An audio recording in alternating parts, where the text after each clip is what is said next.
بسم اللہ الرحمن الرحیم۔ السلام علیکم۔ ایم ای فاؤنڈیشن اسکول میں خوش آمدید۔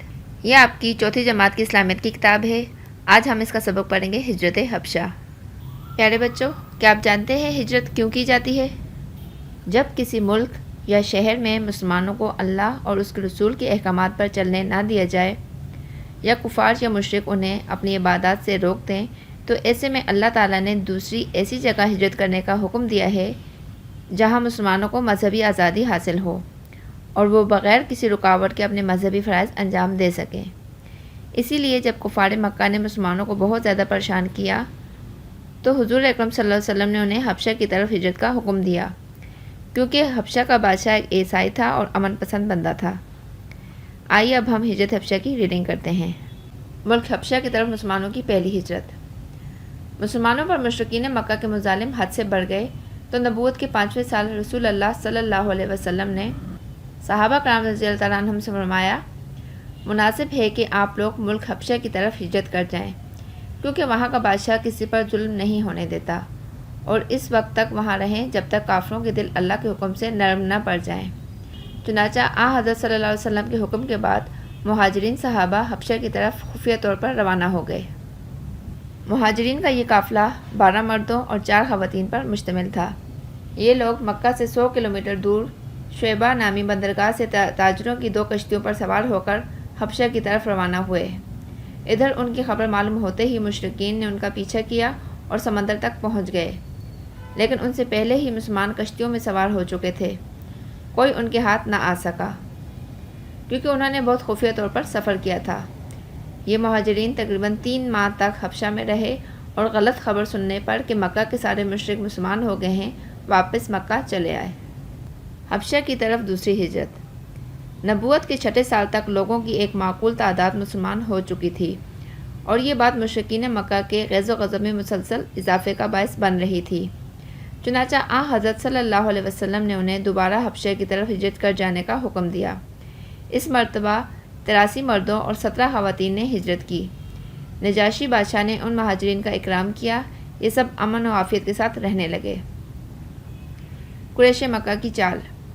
قریش کے سرداروں نے عمرو بن عاص اور عبداللہ بن ربیعہ کو بہت سے قیمتی تحائف دے کر نجاشی کے پاس بھیجا کہ ان مسلمانوں کو اپنے ملک میں ٹھہرنے کی اجازت نہ دی جائے، بلکہ ان کو ہمارے حوالے کر دیا جائے۔ نجاشی ایک سنجیدہ آدمی تھا۔ اس نے مسلمانوں کو اپنے دربار میں بلا بھیجا۔ صحابہ کرام رضی اللہ عنہم اجمعین کی جماعت میں سے حضرت جعفر رضی اللہ تعالیٰ عنہ نے مسلمانوں کی طرف سے جواب دیا، اے بادشاہ، ہم ایک جاہل قوم تھے، بتوں کی پوجا کرتے تھے اور مردار کھاتے تھے، بھائی بھائی پر ظلم کرتا تھا، ہم طاقت کے سوا کسی قانون کو نہیں مانتے تھے۔ اللہ نے ہم میں سے ایک شخص کو رسول بنا کر بھیجا جس کی سچائی، ایمانداری اور پاکیزگی سے ہم پہلے ہی واقف تھے۔ اس نے ہمیں اللہ کے سچے دین کی طرف بلایا اور یہ حکم دیا کہ صرف اللہ کی عبادت کرو، کسی کو اس کا شریک نہ کرو، نماز پڑھو، زکوٰۃ دو اور روزہ رکھو۔ ہم نے جب یہ سنا تو اس پر ایمان لے آئے اور ان کی بتائی ہوئی باتوں پر عمل کرنے لگے، تو مکے کے یہ لوگ ہمارے دشمن بن گئے۔ ہم ان کے مظالم سے تنگ آ کر آپ کے ملک ہجرت کر کے آئے ہیں۔ ہم اس امید پر آئے ہیں کہ یہاں پر کوئی ظلم نہ کیا جائے گا۔ اس کے بعد حضرت جعفر رضی اللہ تعالیٰ عنہ نے سورہ مریم کی چند آیات کی تلاوت کی تو نجاشی رو پڑا اور اس کے درباری بھی رونے لگے۔ نجاشی نے قریش کے دونوں قاصدوں کو ان کے تحائف سمیت واپس لوٹا دیا اور مسلمان ہو گیا۔ کیا آپ کے علم میں ہے، نجاشی نے اپنے بادشاہی میں اعلان کیا تھا کہ جو کوئی مسلمان کو ستائے گا اسے 8 درہم جرمانہ دینا ہوگا۔ اب آتے ہیں مشق کی طرف۔ سوال نمبر 1، مسلمانوں پر مشرکین مکہ کے مظالم حد سے بڑھنے کے بعد رسول اللہ صلی اللہ علیہ وسلم نے صحابہ کرام رضی اللہ تعالیٰ اجمعین کو کیا فرمایا؟ سوال نمبر 2 ہے، پہلی ہجرت حبشہ کا حال لکھیے۔ سوال نمبر 3 ہے، قریش مکہ نے اپنے 2 آدمی نجاشی کے دربار میں کیوں بھیجے؟ سوال نمبر 4 ہے، نجاشی کے دربار میں حضرت جعفر رضی اللہ تعالیٰ عنہ نے کیا کہا اور اس کا نجاشی پر کیا اثر ہوا؟ دیے گئے الفاظ کی مدد سے خالی جگہ پر کریں۔ 3 چھٹے حبشہ، سورہ مریم اور سنجیدہ۔ نمبر 1 ہے، حضرت صلی اللہ علیہ وسلم کے حکم کے بعد مہاجرین صحابہ کرام رضی اللہ تعالیٰ عنہم اجمعین دیش کی طرف خفیہ طور پر روانہ ہو گئے، حبشہ کی طرف۔ مہاجرین تقریباً 1.5 ماہ تک حبشہ میں رہے اور غلط اطلاع سننے پر کہ مکے کے سارے مشرک مسلمان ہو گئے، واپس مکہ چلے آئے۔ 3 نمبر 3 ہے نبوت کے 1.5 سال حضرت صلی اللہ علیہ وسلم نے مسلمانوں کو دوبارہ حبشہ کی طرف ہجرت کر جانے کا حکم دیا، 6 سال۔ نمبر 4 ہے نجاشی ایک دیش آدمی تھا، سنجیدہ۔ نمبر 5 ہے نجاشی کے دربار میں حضرت جعفر نے دیش کی چند آیات تلاوت کی، سورہ مریم کی۔ یہ آپ لوگوں کا ہفتہ وار اسائنمنٹ ہے جس کو ہم نے 6 حصوں میں تقسیم کیا ہے اور آپ لوگوں نے اس کو 6 دن میں مکمل کرنا ہے۔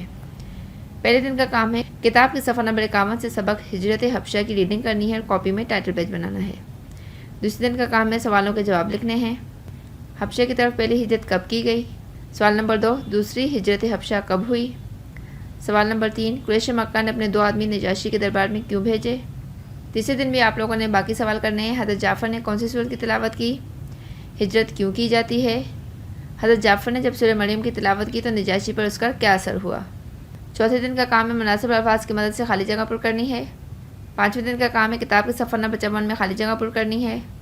اور چھٹے دن کا کام ہے ناظرہ کتاب کے صفحہ نمبر 15 سے بیت الخلاء میں جانے کی دعا اور بیت الخلاء سے نکلنے کی دعا یاد کرنی ہے اور ترجمہ کاپی میں لکھنا ہے۔ پہلے دن کا کام ہے کتاب کے صفحہ نمبر 51 سے سبق ہجرت حبشہ کی ریڈنگ کرنے اور کاپی میں ٹائٹل پیج بنانا ہے۔ ریڈنگ آپ لوگ کر چکے ہیں، اب آپ نے کاپی میں ٹائٹل پیج بنانا ہے ایسے۔ دوسرے اور تیسرے دن کا کام ہے سوالوں کے جواب کاپی میں لکھنے ہیں۔ سوال نمبر 1 حبشہ کی طرف پہلی ہجرت کب کی گئی؟ حبشہ کی طرف پہلی ہجرت نبوت کے 5ویں سال کی گئی۔ حبشہ کی طرف دوسری ہجرت کب ہوئی؟ حبشہ کی طرف دوسری ہجرت نبوت کے 6 سال ہوئی۔ سوال نمبر 3 ہے قریش مکہ نے اپنے 2 آدمی نجاشی کے دربار میں کیوں بھیجے؟ کہ ان مسلمانوں کو اپنے ملک میں ٹھہرنے کی اجازت نہ دی جائے بلکہ ان کو ہمارے حوالے کر دیا جائے۔ سوال نمبر 4 ہے حضرت جعفر نے کون سی سورت کی تلاوت کی؟ حضرت جعفر نے سورہ مریم کی تلاوت کی۔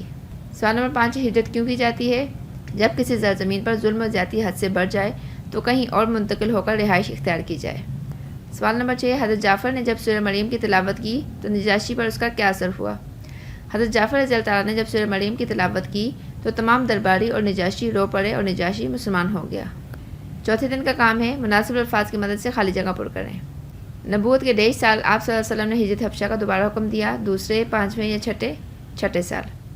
نمبر 2 ہے مہاجرین کا یہ قافلہ 1.5 مردوں اور 4 خواتین پر مشتمل تھا، 2، 4 یا 12 مردوں پر۔ نمبر 3 ہے حبشہ کا بادشاہ 1.5 تھا، نجاشی، فرعون یا مسلمان نجاشی۔ نمبر 4 ہے حضرت جعفر نے سورہ 1.5 کی تلاوت کی، کہف، مریم یا الناس، مریم۔ نمبر 5 ہے نجاشی نے اپنی بادشاہی میں مسلمانوں کو ستانے کا جرمانہ 1.5 درہم رکھا، 8، 10 یا 5، 8۔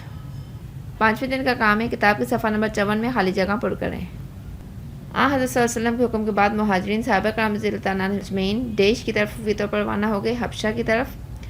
نمبر 2 مہاجرین تقریباً 1.5 ماہ تک حبشہ میں رہے اور غلط اطلاع سننے پر کہ مکہ کے سارے مشرک مسلمان ہو گئے ہیں واپس مکہ چلے آئے 3 ماہ تک۔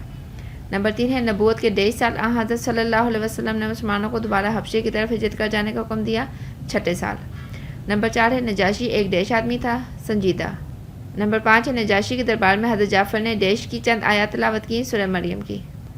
6 دن کا کام ہے ناظرہ کتاب کے صفحہ نمبر 15 سے بیت الخلاء میں جانے کی دعا اور بیت الخلاء سے نکلنے کی دعا یاد کریں اور ترجمہ کاپی میں لکھیں۔ بیت الخلاء میں داخل ہونے کی دعا ہے اللہم انی اعوذ بک من الخبث والخبائث، ترجمہ اے اللہ میں آپ کی پناہ چاہتا ہوں خبیث جنوں کے شر سے، وہ مرد ہو یا عورتیں۔ بیت الخلاء سے باہر نکلیں تو یہ دعا پڑھیں الحمدللہ الذی اذھب عنی الاذی وعافانی، ترجمہ تمام تعریفیں اللہ تعالیٰ کے لیے ہیں جس نے مجھ سے گندگی دور کی اور عافیت عطا فرمائی۔ آخر میں آپ لوگوں نے انڈیکس کمپلیٹ کرنا ہے اس طریقے سے۔ پیارے بچوں، امید ہے کہ آپ کو سبق اور پورا اسائنمنٹ اچھی طرح سمجھ آ گیا ہوگا۔ اب آپ لوگوں نے اچھا صاف ستھرا لکھ کے اپنے ٹائم پہ اس کو جمع کروانا ہے۔ مجھے اجازت دیں، اللہ حافظ۔